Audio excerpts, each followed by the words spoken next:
Sejam muito bem-vindos e bem-vindas a mais um podcast. Esse podcast, nosso terceiro episódio, nós vamos falar de um assunto muito polêmico, um assunto de muita sofrência por parte dos servidores públicos, que é o reconhecimento da condição PCD e também da aposentadoria PCD. Estamos aqui com a nossa Milena, sempre comigo. Sim, hoje é um assunto delicado e que precisa de bastante atenção, então nada mais importante a gente falar sobre isso nesse terceiro episódio. Com certeza. E temos aqui a nossa querida doutora Regiane Reguelin, minha xará, mas eu sempre digo que muito mais competente que eu, que entende muito de servidores públicos, né? Que entende muito de RPPS e tem uma vasta experiência com os servidores públicos PCDs. Por isso ela vai estar aqui, a doutora Regiane faz parte da nossa equipe e ela vai falar com muita propriedade sobre esse tema. Então vamos começar com você, Regi, nos conta um pouquinho sobre esse tema tão importante. Ok, eu só tenho que fazer aqui um comentário. Essa parte muito mais competente tem controvérsias, né? Aí que tá, quando a gente às vezes tem uma amizade, a gente aumenta a qualidade de outra pessoa, né? Isso foi mostrado claramente aqui neste momento. Eu falei a verdade. Mas então, a questão da aposentadoria PCD, né, depende principalmente do reconhecimento da condição da pessoa com deficiência, né, da aferição do grau e etc. E a gente vê uma enorme dificuldade nisso, tanto no regime próprio da União, quanto dos estados e principalmente nos municípios.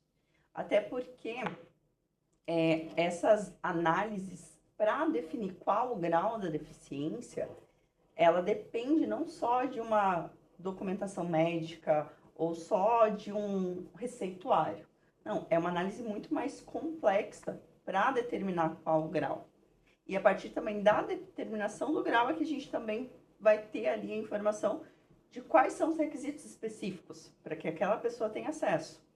Só que aí, principalmente no caso dos servidores, a gente entra num grande beco sem saída, porque o servidor que é uma pessoa com deficiência que está vinculado a algum município, procura ali um município para fazer o requerimento da sua aposentadoria na condição de pessoa com deficiência e muitas vezes se depara ou com uma negativa expressa, que não vai nem analisar porque não existe legislação no município, ou então falam que até vão analisar, mas encaminham para uma perícia totalmente errada, uma perícia totalmente despreparada, que não vai ter como analisar a questão da deficiência. Ou, muitas vezes, quando até dizem que vão fazer essa análise, e dizem que vai ter ali a questão da verificação da deficiência, fazem também de maneira totalmente bagunçada, totalmente inapropriada para fazer essa verificação de fato, e na grande maioria dos casos, assim, e é grande mesmo, a gente vai ter um indeferimento. Tanto que, especialmente para servidor municipal, a concessão de uma aposentadoria PCD é exceção. E ela normalmente só acontece em capitais. Porque daí já é maior, já tem um pouquinho mais de estrutura, mas também não dá para contar com isso só por ser capital. Não. Só que imagina, se até capital é difícil, quem dirá município menor. Então, é muito complicada essa situação, o acesso, né, aos benefícios que são devidos para as pessoas com deficiência. Até uma questão que eu até anotei para falar aqui era a questão do despreparo, né? É um despreparo absurdo. Então, nós temos casos da pessoa que entende que precisa de um diagnóstico autista, né? Para reconhecimento da condição PCD. Que aqui, fazendo um adendo, não é só aposentadoria, né? Então, você tem a questão do home office, você tem a questão da redução de jornada, da readaptação, que os servidores nem sabem que tem esse direito, né? Mas aí a pessoa vai fazer uma perícia nessa condição. Nós temos conhecimento da pessoa ir lá fazer a perícia sobre esse assunto e chegar lá e ter que responder a seguinte pergunta: quantos quilos você consegue carregar? Você consegue se abaixar e fazer a pessoa levantar e se abaixar? Ou a gente já viu casos de pessoas que foram lá para uma questão ortopédica e é um ginecologista que atende. Vocês podem... Parece piada, né? Mas é isso mesmo. É desse jeito. Exatamente, um pediatra para atender uma questão de coluna, né? E as pessoas são tão despreparadas, que acabam, às vezes, a pessoa que se torna PCD ao longo, né? Porque é muito importante dizer isso. Existe o servidor público que ingressa como PCD e aquele que acaba sendo acometido por alguma situação que o torna PCD. E nesses casos, a gente percebe que leva a aposentadoria por invalidez ao invés do reconhecimento da pessoa com deficiência, né? E é até uma situação pior. Quando ele já ingressa nessa condição, acho que já entra assim. Mas quando acontece de acontecer no meio, quando já tá, a situação é até pior. Porque às vezes ele precisa de uma readequação ali no ambiente, mudar a readaptação, voltar, então, talvez ir para um home office ou mudar a função que ele tinha. E aí a gente tem situações piores e que é isso. Aí já encaminha para uma aposentadoria por invalidez. Porém, assim, para agravar ainda mais a situação, em determinados municípios, e mesmo municípios que não são tão pequenos, eu já tive conhecimento de casos em que a pessoa ingressou no serviço público já como PCD, porque já tinha uma condição congênita, ou seja, uma condição que nasceu com a pessoa, só que não teve acesso à aposentadoria PCD. E, na verdade, não só isso. Apesar de ter ingressado já como PCD, não teve reconhecimento de nenhum direito, né, que seria proveniente da... Super. Eu gosto de contar um caso de conhecimento que era de uma servidora pública estadual, que ela é uma questão congênita, ela nasceu, você olhava assim, não parecia que ela tinha alguma deficiência, mas ela não tinha nenhuma movimentação do braço. O braço dela não tinha ossos, enfim, era uma questão bem rara, assim, uma doença bem rara, que obviamente levou à condição PCD. E ela ingressou no serviço público como PCD, ela fez concurso e quando saiu lá no Diário Oficial, como PCD. A hora que ela atingiu os requisitos, pessoa com deficiência, quando ela atingiu os requisitos e foi pedir aposentadoria, a resposta da Previdência dela foi, olha, para pedir aposentadoria por invalidez, por incapacidade, você precisa fazer uma perícia e tal. Dela, não, vocês estão loucos, né? Não é isso. Então, isso é também uma dica que eu sempre dou. Mesmo que a pessoa ingresse no serviço público como PCD, que ela mantenha, né, ali atualizada a sua documentação e informe o regime, tanto o RH e o regime, se houve uma melhora ou piora, enfim, né? Porque senão, quando ela for se aposentar, ela leva um susto. Ops! Não, você não sabemos que você é PCD, né? Agora vamos pensar que não é aposentadoria por invalidez. É terrível. Não, esse despreparo na análise, né? Porque na grande maioria dos casos se confunde a questão da avaliação médica para PCD com a avaliação médica para o benefício por incapacidade. Exato. Que, assim, são questões completamente diferentes. Tanto que a grande maioria dos servidores, os servidores PCD, trazem consigo um grande receio, no sentido de, sou uma pessoa PCD, mas eu quero continuar trabalhando. Se eu for reconhecido como pessoa PCD, eu não vou mais poder trabalhar.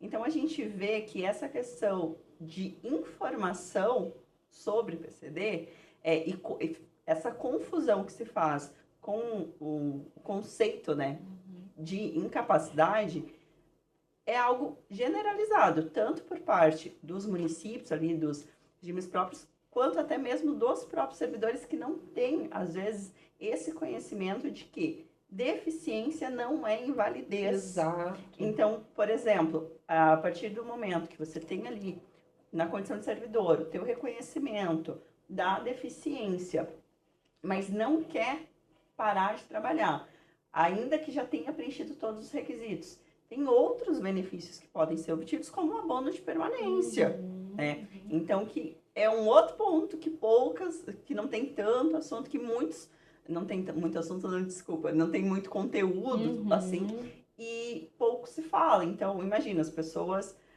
às vezes, se limitam a pensar na questão do reconhecimento PCD para aposentadoria PCD, como você mencionou agora há pouco, na questão de readaptação e etc. Tem muita coisa que você tem acesso a partir desse reconhecimento. Por isso que ele se faz tão importante, mas, ainda que seja tão importante, é extremamente difícil conseguir, porque eu, particularmente, não vi em nenhum município que não seja capital, por exemplo, o encaminhamento para uma perícia ali, para uma constatação da deficiência que tenha sido feito primeiro com o médico e depois com o assistente social. Sim. Porque essa é a recomendação. Exatamente. Porque tem que avaliar o todo. Porque, assim, não é invalidez. É para saber basicamente como aquilo afeta o dia a dia da pessoa. Então, precisa ter essa análise que não se limita à questão médica. Porque, às vezes, o quadro clínico pode parecer muito simples ou até mesmo, entre aspas, assintomático, como, por exemplo, uma questão de uma pessoa que tem o espectro autista. Exato. Às vezes você não vai identificar. E você não vai compreender o quanto aquilo afeta a vida da pessoa. E aí que se faz mais importante ainda ter essa segunda parte, que é essa perícia, essa análise da assistente social. Exatamente. Não, a gente tem casos, né, de pessoas que descobrem o autismo muito mais velhas. E não sabe nem a mesma pessoa sabia dizer de forma que é afetada. E daí, quando descobriu, conseguiu verificar tudo que passava atrás. Então, por isso que é importante mesmo essas duas avaliações, né? Não só a perícia médica em si. E essa questão, até eu vou te fazer uma pergunta sobre a questão como se mede, entre aspas, aqui, né? O nível PCD, enfim, que você é expert nisso. Mas uma questão também que eu percebo muito em conversa com todos os servidores é a dificuldade na aceitação da pessoa ser PCD.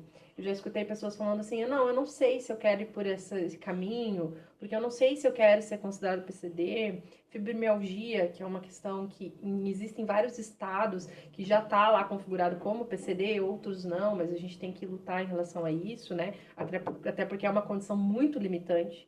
Muito, e as pessoas às vezes ficam sofrendo com dor para não ter reconhecida essa condição PCD. É muito louco isso, né? Essa aceitação.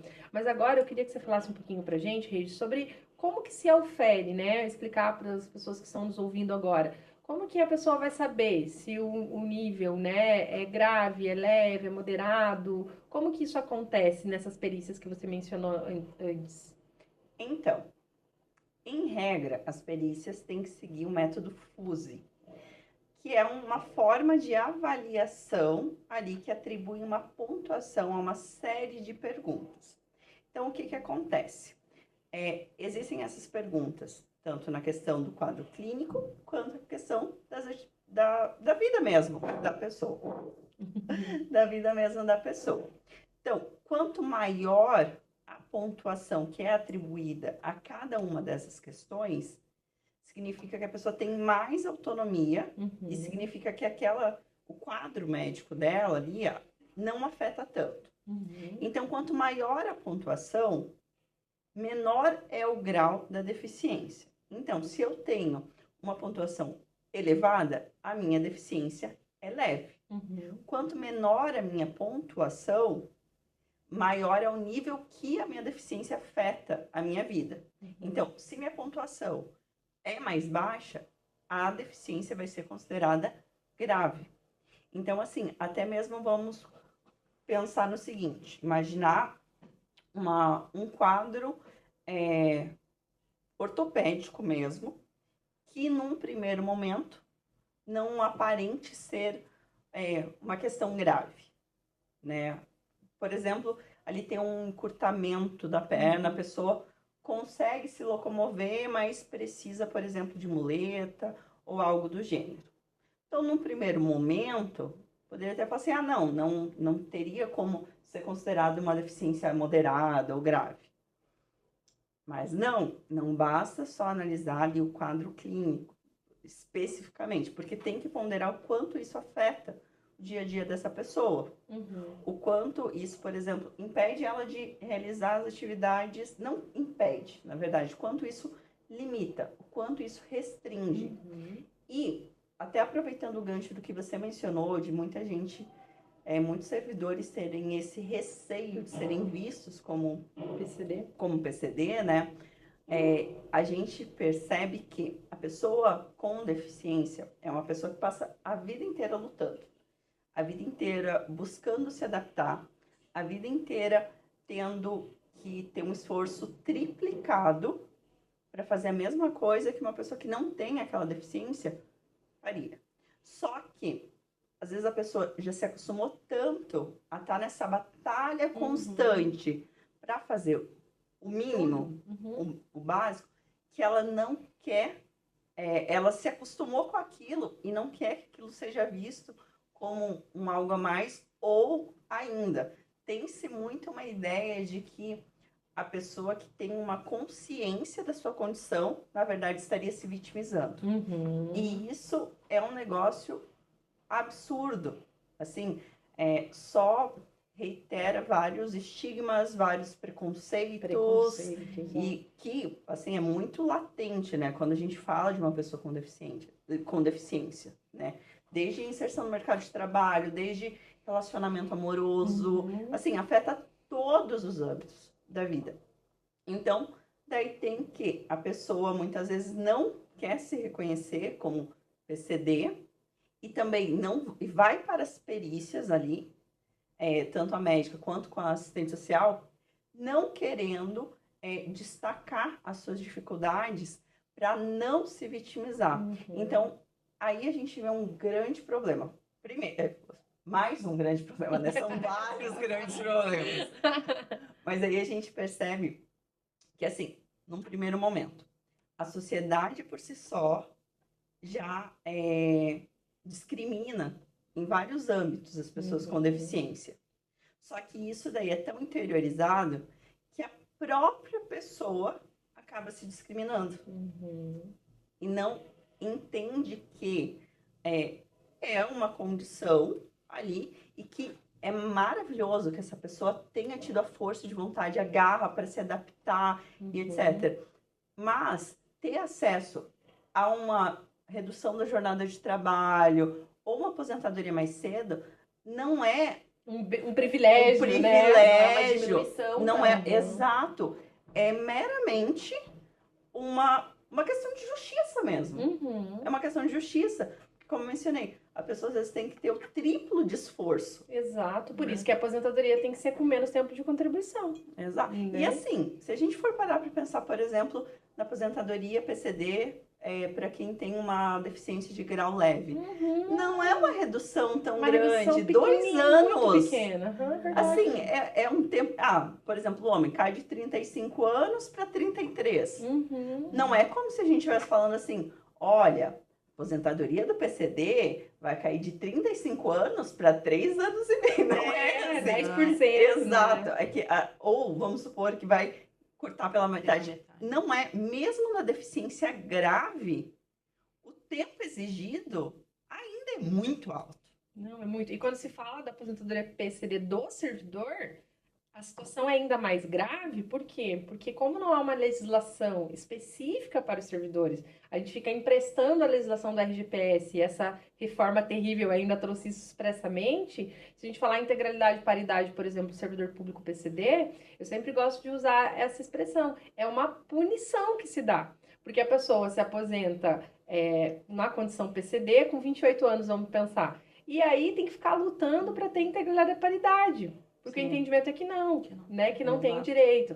Então, na verdade, muito problema. Meu Deus do céu, né? Não, com certeza. Tem problema, primeiro, para poder fazer o pedido, depois para ter uma perícia correta, depois para ter uma perícia com o médico e com o assistente social, depois para ter a concessão do benefício e depois para ter a concessão do benefício da forma correta, com o cálculo correto. Então, assim, é realmente um ponto que a gente até tem live no canal falando disso, ressaltando que não importa, se você é um servidor PCD, você pode até já estar com a tua aposentadoria, mas é importante consultar ali um especialista para fazer essa verificação.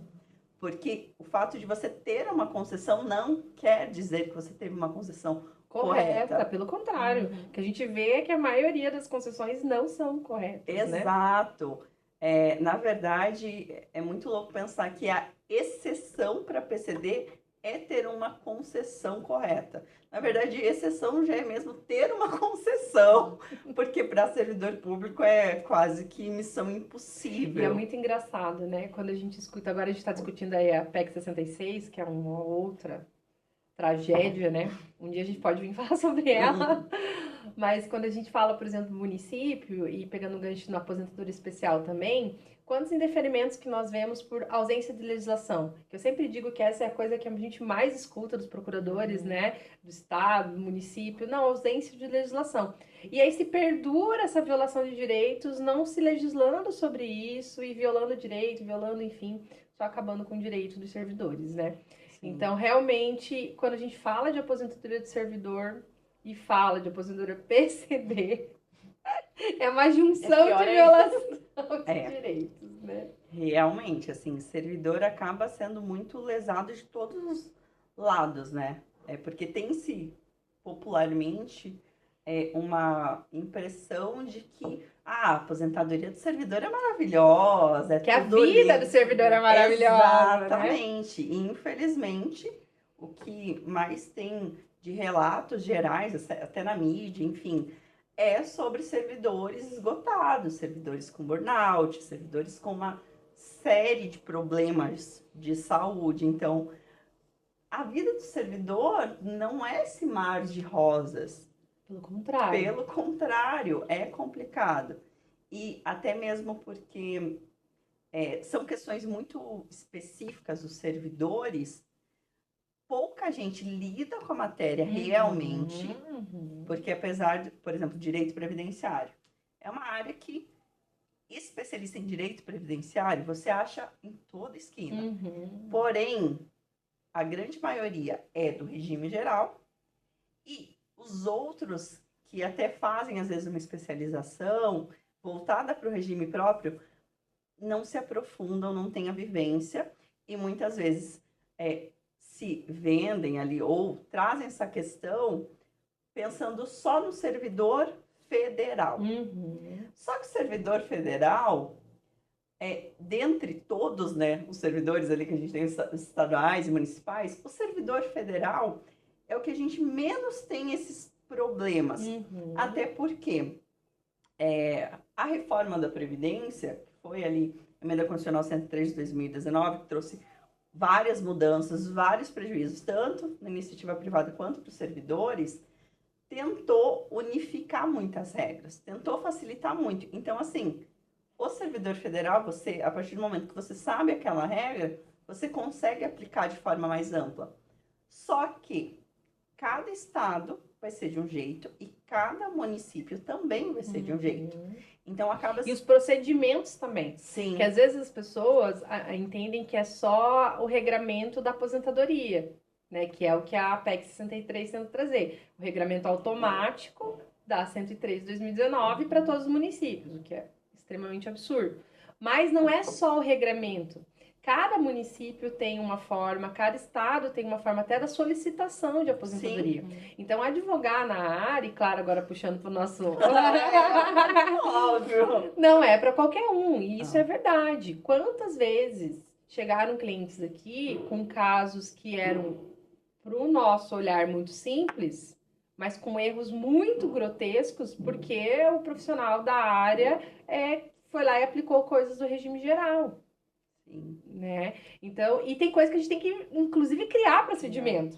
Então, o que acaba acontecendo? Por exemplo, quando a gente pensa no reconhecimento da doença ocupacional, burnout. Literalmente, a gente teve que criar procedimentos para chegar no indeferimento para judicializar. Porque os próprios municípios e estados, às vezes não, na maioria dos casos, né? Eles não sabem o que fazer. Chega um pedido lá, eles não sabem. Aí ficam enrolando, jogam pro jurídico, e fica aquela coisa arada, né? Até... Aproveitando mais uma vez o gancho, aqui tem muitos ganchos. Parece um povo. Essa questão que você mencionou sobre ali o reconhecimento, às vezes criar procedimento, me lembrou aqui a questão de que até mesmo médicos têm dificuldade na verificação, no diagnóstico e incluir o CID ali adequado do burnout. E o mesmo acontece também para a questão de deficiência. Muito médico não quer colocar o CID. Simplesmente se omitem ali. Ah, não, até que poderia ser, mas eu vou colocar alguma outra coisa. Deixa com o médico do trabalho, exato, né? E fica nessa de um joga para o outro, assim, é uma coisa absurda, porque E isso não só os médicos ali que fazem as perícias, mesmo muitos profissionais de saúde da iniciativa privada é complicado. Então, aí que a gente vê ainda mais. Toda vez que tem um servidor que tem, seja um quadro ali, seja uma pessoa com deficiência, ou tem um quadro ali de esgotamento profissional, é extremamente delicada a situação pelas dificuldades que o servidor já vive, pela sua condição, mas ainda mais por todo o trâmite que tem que ser feito, porque essa questão tipo, de ter a comprovação, de ter a documentação, daí de conseguir fazer o pedido, daí depois tendo que judicializar, porque assim, não é algo que, não, vamos simplesmente fazer porque é legal. Não, as tentativas são inicialmente no administrativo, até para evitar a questão de custos. E eles não se vinculam a nada, né? Por exemplo, chega um servidor que já tem a CNH PCD. Gente, é a CNH PCD, a própria administração pública, talvez em outra esfera, mas a própria administração pública já concedeu, dizendo que a pessoa fez um monte de perícia. Beleza. Eu já vi um caso de uma servidora que era para-atleta. Para ela ser considerada para-atleta, é muita perícia, é muita coisa, não é bem assim, é um processo muito sério. Ela foi considerada para-atleta, foi para as Olimpíadas como para-atleta, quando chegou no estado, o estado entendeu que ela não era PCD, sabe? Então, qual foi a lógica? A lógica é não ter lógica. Não, mas, assim, vou compartilhar com vocês um caso que eu soube, que me causou muita indignação, e até hoje, eu lembro desse caso, eu fico, como? Porque não faz sentido, que era o seguinte, um servidor, que ele era vinculado ao município, mas ele também trabalhava na iniciativa privada, tá? Porque o que acontece? Tem muitos casos, principalmente profissionais da área da saúde e professores, né? Educação ali e saúde. Tem essa possibilidade de acumulação. Então, o que aconteceu? Era um médico e ele fez o seu pedido de aposentadoria PCD no INSS. E conseguiu. E foi concedida. Mas para o município ele não era PCD, sendo que ele fez concurso como PCD. Não, é uma coisa... A gente vê isso também em casos de concessão de aposentadoria por incapacidade ou de licença para tratamento de saúde, o INSS deferindo e os regimes próprios não deferindo. Ou até mesmo de casos de professores... chegou muitos casos assim de conhecimento nosso, de professores da área da veterinária. E aí eram reconhecidos a aposentadoria especial no INSS e não era reconhecido nos regimes próprios. Então acontece, sim, é um mundo à parte. Eu brinco que é um mundo à parte, né? Sim. E eu sei que tem muitos seletistas que às vezes fica bravo, até temos que pensar nos podcasts mais aqui para os seletistas, mas a violação do direito aos estatutários é muito grave. E até parece repetitivo, porque a gente traz aqui nas lives, inclusive nos outros episódios, a gente falou sobre isso, como a vida do servidor é complicada e aí parece assim, nossa, defendem muito. Não, mas é a realidade, é mais difícil, é mais complicado, tudo é o dobro e a gente traz isso, né? Inclusive as minhas lives são mais para os trabalhadores seletistas, então vendo aqui desse lado e pensando também, a gente vê o quanto é o triplo, assim, de mais dificultoso para conseguir qualquer reconhecimento. Qualquer coisa, né? Esses dias eu e a Milena tivemos uma situação que a gente foi fazer uma diligência juntos, e daí na volta eu falei pra ela, nós temos que defender nossos servidores com unhas e dentes mesmo, né? Porque é uma perseguição, acontece tudo dentro da administração pública, né? A Bruna já tá erguendo a plaquinha, dizendo que nosso tempo acabou. Então eu queria dar a palavra pra Rede, depois pra Milena, pra gente fazer um encerramento. Então, na verdade, eu vou questionar essa tua decisão de me dar a palavra, porque ela já levantou a plaquinha do tempo acabando, e eu falo mais que papagaio de pirata. Então, assim, Bruna, se controle. Coitada da Milena hoje, né? A Milena ficou com duas Regianes que nem não deixaram a palavra. Não, mesmo nome, né? Xará de nome. E as duas com a língua solta. Hoje não teve jeito. Ai, eu acho que assim, o jeito vai ser a gente fazer mais um posteriormente. Porque ainda tem muita coisa pra falar. Tem. Sempre tem, né? E é muito louco, porque quanto mais a gente fala, mais a gente percebe que tem um caso assim, outro caso assado, tem essa dificuldade, e daí a outra já vai trazer, não, mas também tem essa dificuldade. Então, eu fico muito feliz que aqui no escritório a gente trate dessas questões, porque é um conteúdo de muito valor, que traz, que agrega muito e que pode fazer diferença na vida de muitas pessoas, porque não é divulgado, não é falado e não se tem no geral uma atuação aguerrida nessas questões na defesa dos servidores, que também são trabalhadores, só que estão ali para servir a população. Exatamente. E eu sempre, quando eu falo, você é muito aguerrida nisso, não estou falando nenhuma mentira. É verdade mesmo, é isso mesmo. E vamos continuar sendo, né, na defesa dos trabalhadores. Hoje a gente não deu espaço para você. Não, mas só finalizando e pegando um pouquinho de tudo isso que vocês falaram, é isso, a gente precisa continuar falando, defendendo. Esse meio aqui é muito importante, então, inclusive, deixem aí nos comentários outras ideias de episódios pra gente trazer aqui e explicar e falar um pouco, porque é importante esse debate, até a gente vai descobrindo coisas novas aqui, e como a doutora Regiane falou, aqui a gente falando, a gente vai lembrando, o assunto era sobre PCD, mas a gente já pegou outro caso, porque é muita indignação do tanto que o servidor é lesado. É verdade, meu Deus do céu. Dá até a dor de cabeça. Bom, vamos encerrar por aqui. Então já está combinado que a gente vai ter que continuar a fazer, talvez não sobre o PCD, mas algum outro tema, né? A doutora Regiane vai participar de vários podcasts aqui com a gente. Queria agradecer a vocês. Nosso canal está crescendo muito, né? É um canal que eu sempre digo para as meninas, o nosso objetivo não é ter milhões de inscritos, até porque a gente foca, né, uma classe, enfim, trabalhadores estatutários, seletistas, mas eu estou muito feliz com o resultado que o nosso canal tem chegado. Quantas pessoas dizem, eu vi lá, eu não sabia que tinha esse direito, e não tem nada mais gratificante do que isso, né? Então se inscreva, mande nosso podcast, nossas lives, enfim, para os seus amigos e amigas. Muito obrigada e até o próximo, viu? Tchau, tchau. Tchau.